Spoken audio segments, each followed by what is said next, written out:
Hello everybody, this is Hammer Striker here. Today I've got a couple guns on the table that you guys have been asking us to compare. The M&P Shield 9mm, the M2.0 version, and the Hellcat, which only comes in 9mm at the moment, and there's only one version of it. Well, there's actually two models. There's an OSP version, which we'll also be featuring in an upcoming video, but there's only one generation of it. Both of these are designed for concealed carry. Both of them are intended really to serve the same purpose, to be small and lightweight and get as much capacity as you can in the form factor they're in. I'm going to talk about the dimensions a little bit real quick before I pick them up. They're close in dimensions. So the Hellcat is 6 inches long front to back, and it's 4 inches tall, and it goes up to 4.5 inches when you put the extended capacity magazine in it. And look at the number, 13. That's correct. The extended capacity magazine holds 13 and the regular magazine holds 11. And one note, this one has a handle-it grip that we put on it, an aftermarket grip. The stock grip on these is actually kind of nice. It's kind of a two-tiered set of pyramids that are meant to grip well, and it does. It holds in your hand well. But one of the things we found with this particular grip, it's something about the shape of it. It's an ergonomics thing. It's a little difficult to shoot this well. You have to work to shoot it well. The gun is perfectly capable of being accurate. It just takes more work on your part to make that happen. So we put this on and just to see if that would change the dynamics just a little bit to make it a little bit thicker. And it helped, but it's still, you have to work a little bit to shoot this one well. And it's only 1 inch thick. So now that I've picked it up, before I go any further, we'll show you that it's not going to bite either one of us. But it's kind of squarish, and it is a comfortable grip. A little bit kind of fat at the middle, no interchangeable back straps, which is common in this size territory. With a 3-inch barrel and coming in at 17.9 ounces, you're getting a lot of capacity in a very little footprint.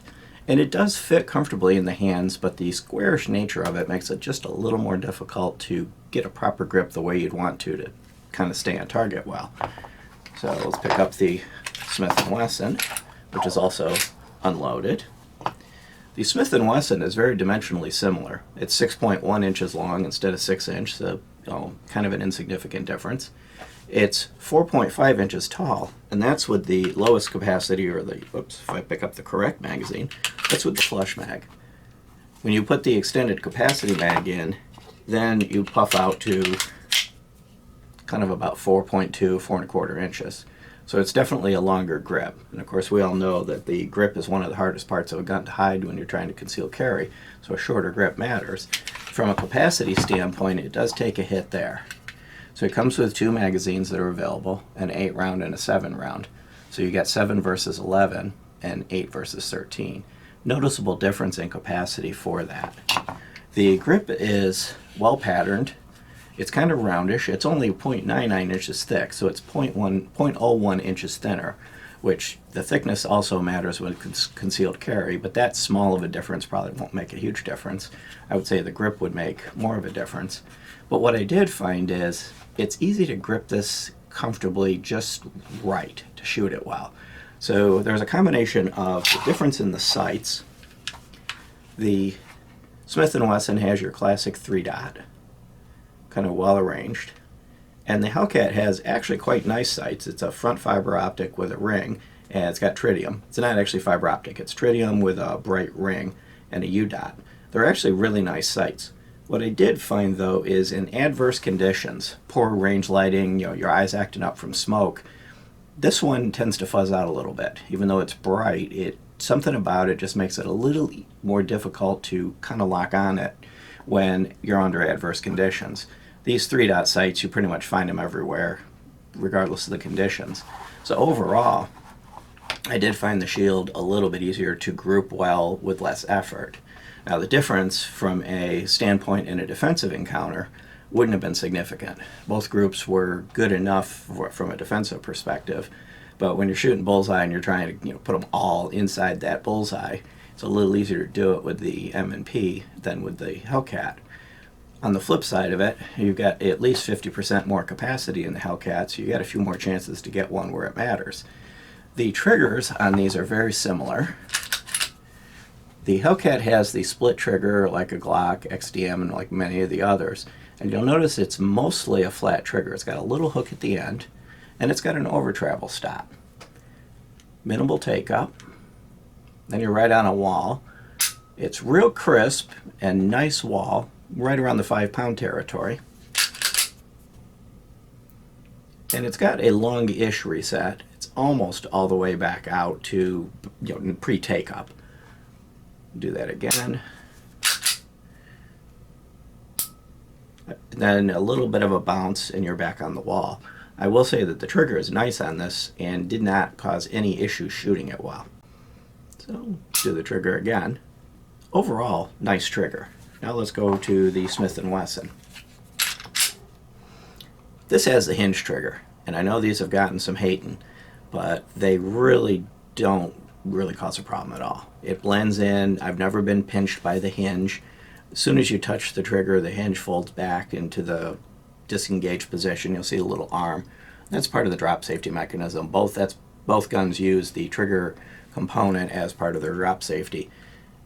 It looks weird, but really don't get hung up on it. It doesn't cause a problem at all. It's smooth to operate. It's a nice curved trigger. This one has the over travel stop molded into the frame. And it's similar. You've got some take up, about a 5-pound crisp break, and then it's all the way back. Kind of the same longish reset, except this time you're right on the wall. You don't get any bounce at all. There would be your take up. Move my finger a little bit so you can see better.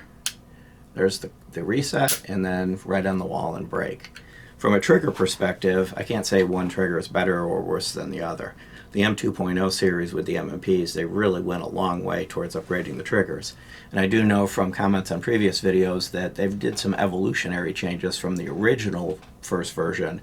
The trigger evolutionarily changed, got a little bit better over time. But I noticed from the last original one of these I shot to this one, it is a major difference in trigger. Both of these triggers are unmodified.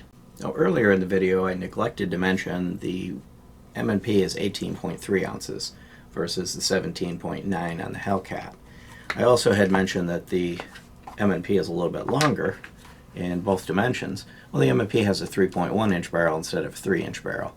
That's a stat that in either case, as far as the barrel and velocity as well as the length of the slide, isn't going to be a significant enough difference to make a choice.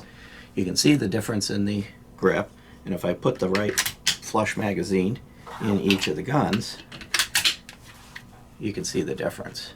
When I stand them upright, get them to stand upright, and then if I turn them this way, tilt them up, you can see it. You notice the Hellcat looks fatter, but remember it's only 0.01 inches, so it's more of the effect of the squareness of the back versus the curvature. And of course there's a little bit of thickness added by the handle-it grip that we put on. From a standpoint I was mentioning earlier, it's kind of contoured and rounded, fits in your hand a little bit better. But I'm also getting, even with the flush mag, almost a 3-finger grip. On the Hellcat with the flush mag, it's 2 fingers. So the Hellcat really is trying to be the smallest, highest capacity that you can get. And there is a little bit of compromise in that case from a shootability standpoint. There always is. The smaller and shorter the grip is, especially when you get it a little bit square for more capacity, it is going to make it just a hair more difficult to shoot well. Now I'm splitting hairs here. I'm complaining about a few rounds in the A-ring instead of in the bullseye. But I did notice the difference. I had to work a little harder. Both of these come with some options available from the factory. The Hellcat comes in an OSP, optics ready version, which I've got one of these and we're going to be doing an upcoming video on it. It has the typical plate here that you can put an optic on it. You can get the M&P, number one, you can get it with a thumb safety, which some people do like. And you can also get this from the factory with a Crimson Trace laser pre-installed, right from the factory, pre-configured. You'll note that this one does not have a rail, so you're going to be doing trigger guard lasers similar to what you do with Glocks. This is also available in 40 Smith & Wesson. This has a Picatinny rail single slot, so you can add regular, whatever combination of lights and lasers you want that fit these smaller guns, and there's quite a few of them on the market. Oh, and I also think that the M&P is also available in 45. Now something this small in 40 and 45 might be a little less pleasant. In 9mm, both of these are easy to control, they're comfortable to shoot, the recoil's not excessive for the size of the pistol. All the characteristics you'd want for something that you're going to need to get quick follow-up shots on. A few other minor nuances. You'll see that there's serrations front and rear on the Hellcat, and you've got the fish scale serrations on the M&P, and just the slightest hint of serrations here. They are very usable. They're grippy on both guns. The serrations work well. They don't slide out of your hands. Neither gun bites into your skin or chafes you, so that whichever one of these is up against you, for example, inside the waistband, isn't going to tear you up.